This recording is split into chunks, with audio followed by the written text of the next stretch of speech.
વૈષ્ણવને જય શ્રી કૃષ્ણ. યદા યદા હિ ધર્મસ્ય ગ્લાનિર્ભવતી ભારત અભ્યુત્થાનમધર્મસ્ય તદાત્માनं સૃજામ્યહં પરિત્રાણાય સાધૂનાં વિનાશાય ચ દુષ્કૃતાં ધર્મ સંસ્થાનાર્પાયે સંભવામિ યુગે યુગે.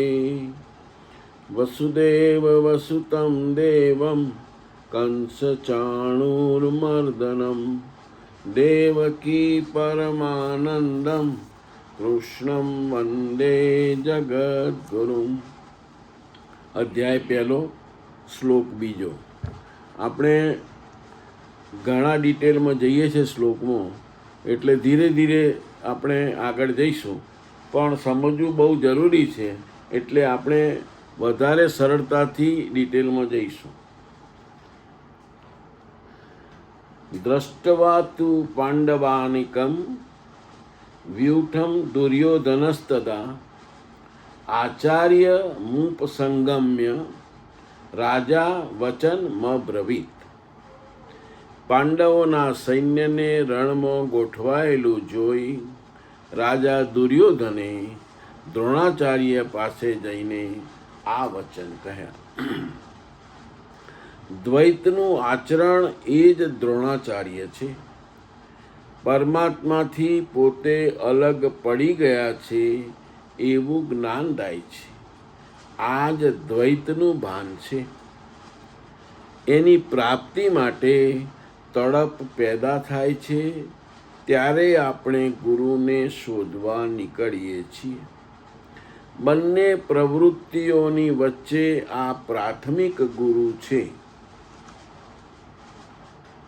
અલબત્ત ત્યારબાદ સદગુરુ યોગેશ્વર શ્રી કૃષ્ણ રહેશે, જે યોગ સ્થિતિવાળા હશે. રાજા દુર્યોધન આચાર્ય પાસે જાય છે. મોહરૂપી દુર્યોધન, મોહ બધી વ્યાધિઓનું મૂળ છે, બધી વ્યાધિઓનો રાજા છે. દુર્યોધન દૂર એટલે દૂષિત, યો એટલે પેલી, અને ધન એટલે સંપત્તિ. આત્મિક સંપત્તિ સ્થિર સંપત્તિ છે, પરંતુ મોહ એમાં દોષ ઉત્પન્ન કરે છે. તે પ્રકૃતિ તરફ ખેંચે છે. એને વાસ્તવિક જાણકારી માટે પ્રેરણા પણ આપે છે. મોહ હોય ત્યાં સુધી પૂછવા યોગ્ય પ્રશ્ન રહે છે, અન્યથા બધું પૂર્ણ જ છે. આમ વ્યૂહરચનાત્મક પાંડવોની સેનાને જોઈને, અર્થાત પુણ્યથી પ્રવાહિત સજાતીય વૃત્તિઓને સંગઠિત જોઈને, મોહરૂપી દુર્યોધને પ્રથમ ગુરુ દ્રોણ પાસે જઈને કહ્યું. હવે આને આપણે સરળ ભાષામાં શાંતિથી સમજવા પ્રયત્ન કરીએ. સ્વામીજીએ બહુ સુંદર રીતે લખ્યું છે. આમ એનો જો સામાન્ય અર્થ આપણે લઈએ તો શું છે કે દુર્યોધન પાંડવોના સૈન્યને જોઈને દ્રોણાચાર્ય પાસે જઈને વાત કરે છે. આ તો બહારની ઘટના થઈ. યુદ્ધ પહેલાં શું બન્યું? હવે આનો આંતરિક અર્થ સરળ રીતે સમજીએ તો દ્રોણાચાર્ય, શરૂઆત આપણે દ્રોણાચાર્ય, કેમ કે દ્રોણાચાર્ય પાસે જાય છે. તો દ્રોણાચાર્ય એટલે શું? તો દ્રોણાચાર્ય એટલે દ્વૈત ભાવ. સ્વામીજી શું કહે છે કે દ્રોણાચાર્ય એટલે દ્વૈત ભાવ. દ્વૈત એટલે શું? અલગપણાનો ભાવ, એકબીજાથી જુદા, બે અલગ, એટલે દ્વૈત ભાવ. હું અને પરમાત્મા અલગ છે, આ દ્વૈત ભાવ કહેવાય. હું જુદો છું, પરમાત્મા જુદા છે, અને એટલે જ આપણે તો સામે પૂજન કરીએ છીએ, ભગવાનનું સેવા કરીએ છીએ. એટલે એ વખતે આપણે શું સમજીએ કે હું અને પરમાત્મા જુદા છીએ, હું અને પરમાત્મા અલગ છું. આ વિચાર જે છે એને દ્વૈત કહેવાય. આ દ્વૈત ભાવ જ દ્રોણાચાર્ય છે. એટલે જ્યારે માણસને લાગે કે હું પરમાત્માથી અલગ છું, બરાબર સમજવા જેવું, જ્યારે માણસને લાગે કે હું પરમાત્માથી અલગ છું, ત્યાંથી આધ્યાત્મિક સફર શરૂ થાય છે. આપણે ભક્તિના પેલી લીટીની અંદર પ્રવેશ કરીએ છીએ, ત્યાંથી આધ્યાત્મિક સફર શરૂ થાય છે. આપણામાં જોઈએ પુષ્ટિમાં તો સેવામાં કોણ પડે છે? એ સફર શરૂ થઈ. આપણા પૃષ્ટિક માર્ગમાં જોઈએ તો આપણે ભગવાનની સેવા કરીએ એટલે આપણે ભગવાનથી અલગ છીએ. આ દ્વૈત ભાવ છે. પણ મહાપ્રભુજીએ તો અદ્વૈત ભાવનો સિદ્ધાંત સમજાવ્યો છે. મહાપ્રભુજીનો જે સિદ્ધાંત છે એ તો અદ્વૈત ભાવનો છે, એ દ્વૈત ભાવનો છે જ નહીં. આખો પૃષ્ટિ માર્ગ અદ્વૈત ભાવ ઉપર રચાયેલો છે. એટલે કે બે અલગ છે તેમાંથી એક થવાનો છે. બરાબર સમજવા જેવું કે ભગવાન અને હું એ બે અલગ, ભગવાન અને ભક્ત બે અલગ છે, એ અલગ નથી પણ બે એક થવાનું છે. બે સમજીને આધ્યાત્મિક સફર શરૂ થઈ. આપણે સેવા શરૂ કરી તો બે સમજીને આપણે આધ્યાત્મિક એટલે ભક્તિ તરફના માર્ગ પર વળ્યા, ભગવાનની સેવા કરવાની ચાલુ કરી. પણ અલ્ટિમેટલી શું કરવાનું છે? બેમાંથી એક થવાનું છે. અને તો જ પૃષ્ટિ માર્ગ સાચો. કેમ કે મહાપ્રભુજીએ અદ્વૈત માર્ગ જ કહ્યો છે, દ્વૈત માર્ગ તો કહ્યો જ નથી. બે સમજીને આધ્યાત્મિક સફર શરૂ થઈ, તે એક થઈને પૂર્ણ થશે. અને એક થાય એટલે સમજી લેવું કે તમારી સફર પૂરી થઈ ગઈ, તમને ભગવાન મળી ગયા, ભગવાન તમારી અંદર આવી ગયા, તમે ને ભગવાન એક થઈ ગયા. અલ્ટિમેટલી આપણી સફર એ જ છે, આપણે જ પ્રીત જવાનું છે. દુર્યોધન, બીજો શબ્દ છે દુર્યોધન. દુર્યોધન એટલે મોહ. મોહ એટલે અજ્ઞાન અને આસક્તિ. આ બે વસ્તુ હોય તો મોહ હોય. દુર્યોધન કોઈ બહારનો માણસ નથી, આપણી અંદરનો મોહ છે. અહીંયા એક એક શબ્દમાં આધ્યાત્મિક રીતે આપણને સ્વામીજી સમજાવે છે. જો સાદી રીતે સમજાવો તો ખાલી એટલે આ જે શ્લોક હતો બીજો એનો ગુજરાતી અર્થ કરીએ તો એટલો જ થાય કે દુર્યોધન પાંડવોના સૈન્યને જોઈને દ્રોણાચાર્ય પાસે જઈને વાત કરે છે. બસ આ પતી ગઈ, શ્લોકનું ગુજરાતી પૂરું થઈ ગયું. પણ આપણે તો વધારે સમજણમાં આગળ જવાનું છે.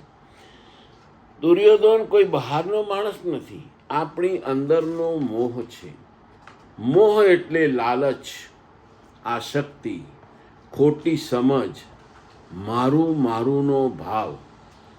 સ્વામીજી કહે છે અહીં બધા દુઃખોનું અને રોગોનું મૂળ છે. આ મોહ એટલે બધા દુઃખ અને રોગનું મૂળ છે. અને મોહ એટલે શું? તો લાલચ. આપણને લાલચ બહુ થાય છે, આટલું મળી જાય તો સારું, આટલું કદર.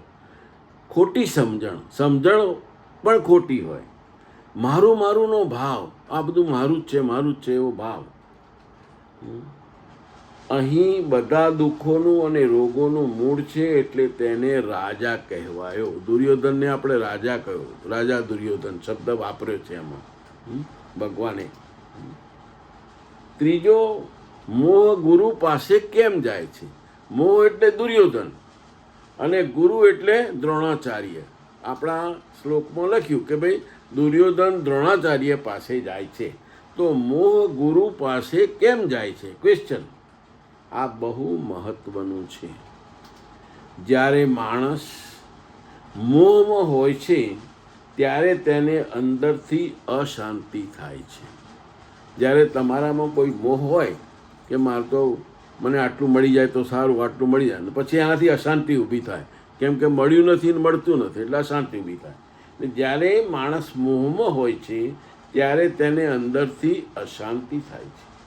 તે વિચારે છે કે સાચું શું હશે, મારે 5 બંગલા જોઈએ એવો મોહ થયો તો એ સાચું છે કે ખોટું છે, મારે જોઈએ કે ના જોઈએ, એવો એને વિચાર આવે છે. અને એવો વિચાર આવે છે કે આમાં સાચું શું? ત્યારે તે ગુરુને શોધે છે. તો એને કોણ સમજણ આપી શકે? તો ગુરુ સમજણ આપી શકે કે ભાઈ સાચું શું છે. એટલે મોહ જ આપણને ગુરુ પાસે લઈ જાય છે. સમજવા જેવું બહુ સુંદર વસ્તુ છે કે આપણને ગુરુ પાસે આપણે આધ્યાત્મિક રસ્તે કે ભક્તિના માર્ગે આગળ જવું હોય તો પહેલાં મોહ થવો જરૂરી છે.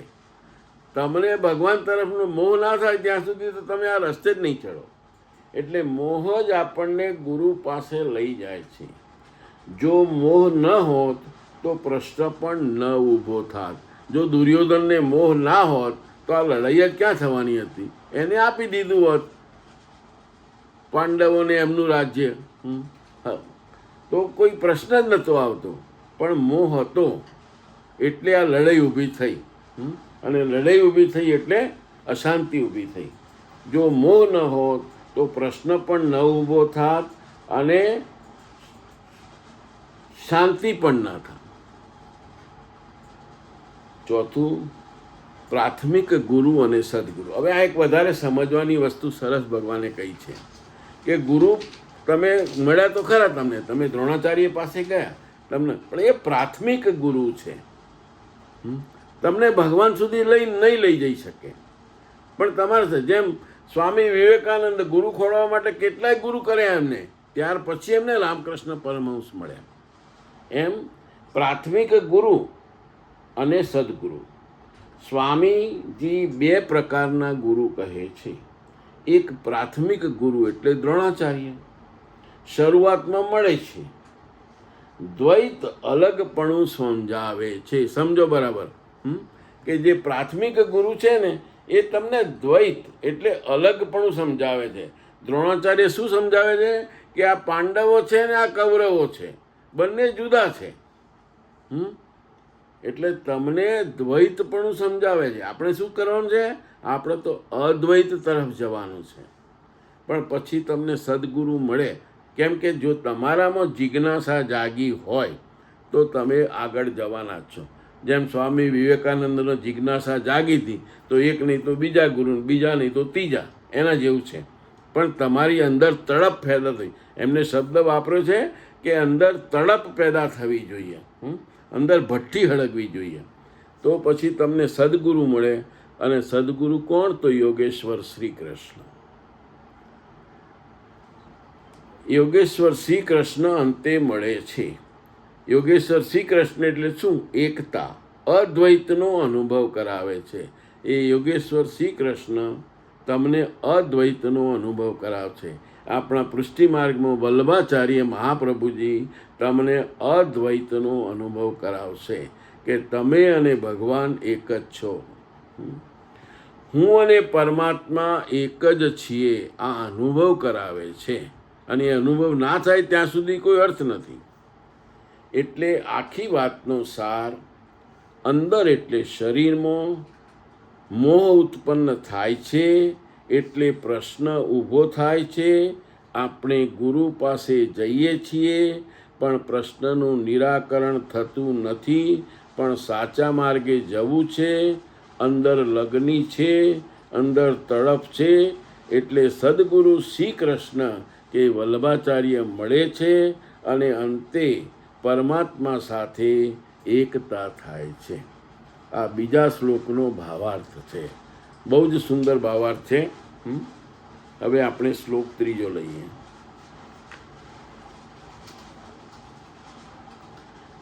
પૈશ્યતામ પાંડુ પુત્રાણામ આચાર્ય મહિતમ ચમુમ વ્યુકામ દ્રુપદ પુત્રેણ તવ શિષ્યેણ ધીમતા. હે આચાર્ય, આપના, આ કોણ કહે છે? દુર્યોધન આચાર્યને એટલે દ્રોણાચાર્યને કહે છે કે હે આચાર્ય, આપના બુદ્ધિમાન શિષ્ય દ્રુપદ પુત્ર દૃષ્ટદ્યુમ્નને ગોઠવેલા પાંડવોના આ મોટા સૈન્યને જોવો. શાશ્વત અમર પદમાં શ્રદ્ધા રાખનાર દ્રઢ મન એ જ દૃષ્ટદ્યુમ્ન. આ જ પુણ્યમયી પ્રવૃત્તિઓનો નાયક છે. સાધન કઠિન ન મન કેર ટેકા. સાધન કઠિન નથી મનની ટેક જ કઠિન હોવી જોઈએ.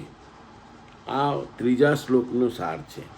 ત્રીજા શ્લોકમાં બાહ્ય અર્થ આપણે કરીએ તો દુર્યોધનને આચાર્ય દ્રોણાચાર્ય કહે છે, દુર્યોધન આચાર્ય દ્રોણાચાર્યને કહે છે, હે આચાર્ય, આપના બુદ્ધિમાન શિષ્ય દૃષ્ટદ્યુમ્ન. દૃષ્ટદ્યુમ્ન કોણ હતો? પાંડવોનો સેનાપતિ હતો. પણ એ કોનો ચેલો હતો? તો દ્રોણાચાર્યનો. આપના બુદ્ધિમાન શિષ્ય દૃષ્ટદ્યુમ્નને ગોઠવેલી પાંડવોની મોટી સેના જુઓ. આ તો બહારની વાત થઈ, બરાબર. હવે આપણે આંતરિક અર્થ સમજીએ. સ્વામીજીના મુજબ શું કહેવા માંગે છે? તો પાંડવની સેના એટલે શું? પહેલો પ્રશ્ન થાય આપણને. તો પાંડવની સેના એટલે પુણ્યમયી સારા વિચારો. તમારામાં જો સારા વિચાર હોય તો તમે પાંડવની દો. આપણી અંદર સારા વિચાર, સારા સંસ્કાર, ભક્તિ, શ્રદ્ધા, આ બધું પાંડવોની સેના છે.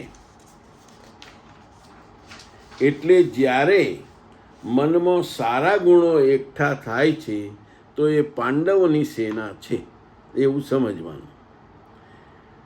બીજો શબ્દ આવ્યો અહીંયા દૃષ્ટદ્યુમ્ન. દૃષ્ટદ્યુમ્ન કોણ હતો? સેનાપતિ હતો પાંડવોનો. દૃષ્ટદ્યુમ્ન એટલે દ્રઢ મન અને શ્રદ્ધા. દૃષ્ટદ્યુમ્નનો અર્થ છૂટો પાડીએ તો દ્રઢ મન અને શ્રદ્ધા. દ્રઢ મન એટલે સ્થિરતા, આપણા મનની સ્થિરતા, અને શ્રદ્ધા એટલે વિશ્વાસ. સ્વામીજી કહે છે, જે મન દ્રઢ છે અને ભગવાનમાં શ્રદ્ધા રાખે છે, આ બહુ સમજ જેવું છે કે જે આપણે ભગવાન તરફ જવું હોય, ભક્તિના માર્ગે હોઈએ તો એક આપણું મન દ્રઢ જોઈએ અને બીજું ભગવાનમાં સંપૂર્ણ શ્રદ્ધા જોઈએ. જે મન દ્રઢ છે અને ભગવાનમાં શ્રદ્ધા રાખે છે એ જ દૃષ્ટદ્યુમ્ન છે. એ જ સારા સંસ્કારોને ગોઠવે છે. સેનાપતિનું કામ શું છે? તો લશ્કરને ગોઠવવાનું. તો આપણે જો આપણા મનની અંદર મન દ્રઢ હોય અને જો ભગવાનમાં શ્રદ્ધા હોય તો જે સારા સંસ્કારો છે એને આપણે આપણા મનની અંદર સારી રીતે ગોઠવીશું. પછી ત્રીજો શબ્દ દુર્યોધન. આપણે પહેલાં જોઈ ગયા કે દુર્યોધન એટલે મોહ. મોહ અંદરથી બધું જોવે છે. આપણી અંદર જે મોહ છે ને એ બધું અંદરથી જ જોવે છે. તેને ખબર પડે છે, મોહ આપણા અંદર જે મોહ છે એને ખબર પડે છે કે હવે સારા ગુણો મજબૂત થઈ રહ્યા છે. આપણે જો ભક્તિના માર્ગે વળ્યા આવીશું તો આપણા સારા ગુણો મજબૂત થવાના છે. અને જ્યારે જે પેલા ખરાબ ગુણો પડેલા છે, મોહ ને બધા લોભ, મોહ, આ જે ગુણો પડેલા છે એને ખબર પડે છે કે હવે સારા ગુણો મજબૂત થઈ રહ્યા છે. આ ભાઈ તો ભક્તિ તરફ વળ્યા છે, ભગવાન તરફ વળ્યા છે. એટલે મોહને ભય લાગે છે, દુર્યોધનને ભય લાગે છે. કેમ કે સામે પાંડવો ઊભા છે. પાંડવો એટલે શું આપણે જોઈ લીધું ઓલરેડી. એટલે મોહને ભય લાગે છે. દુર્યોધન દ્રોણાચાર્ય પાસે કેમ જાય છે? હવે બીજો પ્રશ્ન કે દુર્યોધન લઈને ગયો કે ભાઈ તમે દૃષ્ટદ્યુમ્નની સેના જુઓ, પાંડવોની સેના, એવું કહે છે એમ. તો દુર્યોધન દ્રોણાચાર્ય પાસે કેમ જાય છે? તો મોહ એટલે દુર્યોધન, દ્વૈત ભાવ એટલે દ્રોણાચાર્ય પાસે જાય છે. મોહ છે એ દ્વૈત ભાવ, જે દ્રોણાચાર્ય છે એ દ્વૈત ભાવવાળા છે અને યોગેશ્વર શ્રી કૃષ્ણ છે એ અદ્વૈત ભાવ હતો. એનો અર્થ સમજીએ આપણે તો જ્યારે અંદર સારા ગુણો મજબૂત થાય છે ત્યારે મોહ વધુ સક્રિય થાય છે. આપણી અંદર જેમ જેમ સારા ગુણો વધતા જશે, સાત્વિક ગુણો વધશે, તમારા ઉપર, ભગવાન ઉપરની તમારી શ્રદ્ધા વધતી જશે, તો એ વખતે તમારે સમજવાનું કે મોહ વધારે સક્રિય થશે. એટલે આ લઈ લઉં કે આ લૂંટી લઉં, આ લઈ લઉં કે આ લઈ લઉં, એવો મોહ થતો જશે. ત્યારે મોહ વધુ સક્રિય થાય છે અને આપણને અલગપણું દ્વૈત તરફ ખેંચે છે. કલે આ તો કાકાનો છોકરો તારે એને શું લાગે વર્ગ બધું તારું લઈ લેશે એવો મોહ તમારામાં ઉત્પન્ન કરે છે. એટલે આપણને અલગપણું દ્વૈત તરફ ખેંચે છે. એક અગત્યની લાઈન એમાં આપણે આવી ઓલરેડી, સાધન કઠિન ન મન કેર ઠેકા. એટલે સાધન કઠિન નથી, મનની ટેક કઠિન હોવી જોઈએ. મનની ટેક કઠિન હોવી જોઈએ એટલે શું? તો સાધન એટલે શું? પહેલાં તો સાધન એટલે ભજન, ધ્યાન અને સેવા. ભગવાન તરફ જવાનું આ સાધન છે. ભજન છે, ધ્યાન છે, સેવા છે. તો આ બધું સરળ છે, આ કઠિન છે જ નહીં. સેવા કરવી કઠિન નથી, ધ્યાન કરવું કઠિન નથી, ભજન કરવું કઠિન નથી. આપણે એમને ચાલતો ચાલતો સરસ મજાના ભજન બે ચાર ગાઈ લઈએ. તો ભજન, ધ્યાન અને સેવા ખરેખર કઠિન નથી. તો મુશ્કેલ શું છે? મન સ્થિર રાખવું કઠિન છે. પેલા જે આમાં કહ્યું ને કે સાધન કઠિન ન મન કર ટેકા, એટલે કે મન સ્થિર રાખવું કઠિન છે. આખી વાતનો આપણે સાર સમજીએ તો અંદર સારા સંસ્કારો એટલે પાંડવો ઊભા થાય. દ્રઢ મન અને શ્રદ્ધા એટલે દૃષ્ટદ્યુમ્ન તેને ગોઠવે. મોહ એટલે દુર્યોધન તેને જોઈને ચિંતા કરે અને આપણને ભટકાવવાનો પ્રયત્ન કરે. મોહ હંમેશા તમને ભટકાવવાનો પ્રયત્ન કરે. આની અંતિમ સમજ જોઈએ આપણે તો લડાઈ બહારની નથી, અંદર છે. પાંડવો અને કૌરવો બંને આપણી અંદર છે. અને જીત કોને મળે? જેનું મન દ્રષ્ટ અને શ્રદ્ધા મજબૂત હોય, એટલે કે દૃષ્ટદ્યુમ્ન. જેનું મન દ્રઢ અને શ્રદ્ધા મજબૂત હોય એને જ જીત મળે, એટલે દૃષ્ટદ્યુમ્નને જીત મળે અને છેલ્લે પાંડવો જીતે છે. બરાબર? આ આપણે ત્રીજો શ્લોક જોયો. હવે ચોથો શ્લોક જોઈએ. કદાચ ચોથો શ્લોક પૂરો નહીં થાય તો 2 મિનિટ આપણી પાસે વધારે છે. આમ તો અત્યારે કેટલા થયા? 4:22 થઈ છે. ચલો લઈ લઈએ ચોથો શ્લોક. કદાચ થોડુંક 2-4 મિનિટ વધારે થશે, વાંધો નહીં. શ્લોક ચોથો.